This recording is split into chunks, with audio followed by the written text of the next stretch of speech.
আজকে কিন্তু আমি আপনাদের সাথে ফেসবুক নিয়ে কিছু কথা বলবো। ঘুম থেকে উঠে এই পরিবেশটা দেখে বিশ্বাস করেন আমি এত তৃপ্তি পাই। গতকালকে বৃষ্টি হয়েছিল, বৃষ্টির পরের দিন সকালবেলা ঠিক এইরকম কুয়াশাচ্ছন্ন হয়ে থাকে আমার বাসার পেছনের অংশটা। এর চাইতে বেশি কুয়াশা আসলে আমার মোবাইলে সেই কুয়াশাটা দেখা যাচ্ছে না। আসসালামু আলাইকুম সবাইকে, আলহামদুলিল্লাহ আমরা ভালো আছি, আশা করি আপনারাও ভালো আছেন। যে যেখান থেকে দেখছেন সম্পূর্ণ ভিডিওটি দেখার জন্য আমন্ত্রণ রইল। যদি ইউটিউব থেকে দেখে থাকেন অবশ্যই একটু সাবস্ক্রাইব করে লাইক কমেন্টস করে যাবেন। যাই হোক, আজকে যে ফেসবুক নিয়ে কথা বলবো সেটা হচ্ছে সর্বপ্রথম আমরা যে ভুলটা করি, একটা পেজ ওপেন করার পরেই আমরা কিন্তু মিউজিক ব্যবহার করি। কারণ প্রথম কিন্তু আমরা ভয়েসটা ইউজ করতে অনেক বেশি আনকমফোর্টেবল ফিল করি, যেটা আমার ক্ষেত্রে আমি করেছিলাম। আর এটা কিন্তু আমার জন্য একটা ভুল ছিল। আমি অন্যের অডিও ব্যবহার করেছি, নিজস্ব ভিডিও ব্যবহার করেছি, কিন্তু অন্যের অডিও ব্যবহার করছি, যার ফলে আমার কিন্তু প্রবলেম হয়েছিল।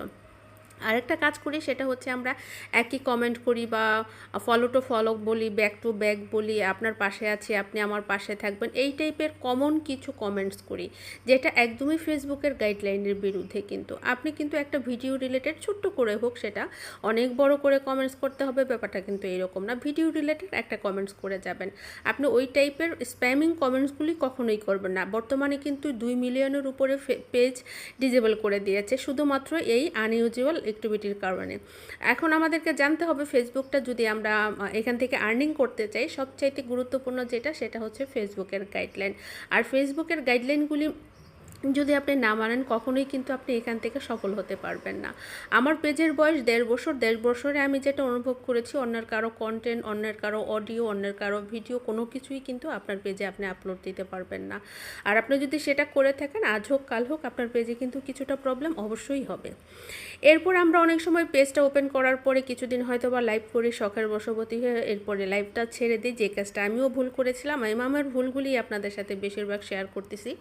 যে কাজটা একদমই করা ঠিক না। মাঝে মধ্যেই অন্তত সপ্তাহে 2 দিন লাইভ করা উচিত, তাতে করে কিন্তু পেজের রিচ ভালো থাকে। আমি লাইভ ছেড়ে দেওয়ার কারণে কিন্তু আমার পেজের রিচটা বর্তমানে একদম ডাউন হয়ে গেছে।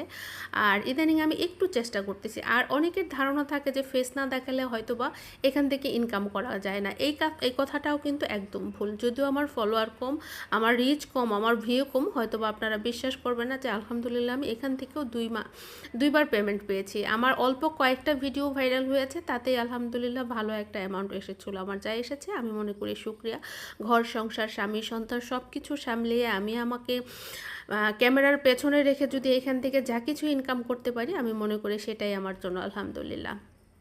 আপনি চেষ্টা করতে পারেন। তবে হ্যাঁ, অনেকেই অনেক ভুল ধরনের গাইডলাইন কিন্তু দিয়ে থাকে। অনেকে বলবে ভিডিও টেনে দেওয়া যাবে না, অনেকে বলবে ভিডিও কাট করা যাবে না, অনেকে বলবে দিনে 3টা 4টা ভিডিও দিতে হবে না, 1টা 2টা ভিডিও দিলেই চলবে, অনেকে অনেক কিছু বলবে। কিন্তু আপনি সবার আগে খেয়াল করবেন যে কোন পেজটা আপনার কাছে বিশ্বস্ত মনে হয়, কোন পেজটার কথাগুলি আপনার কাছে যুক্তিসঙ্গত মনে হয়, বা একই কথা কয়েকজন মিলে বলতেছে, সেই জিনিসগুলি। আর কন্টেন্ট মনিটাইজেশন পেয়েছেন যারা, তারাও হতাশে আছেন, যারা পাননি তারাও হতাশে আছেন। যারা পেয়েছেন আমি বলবো ধৈর্য ধরেন, ইনশাল্লাহ ফেসবুক থেকে অবশ্যই আর্নিং আসবে।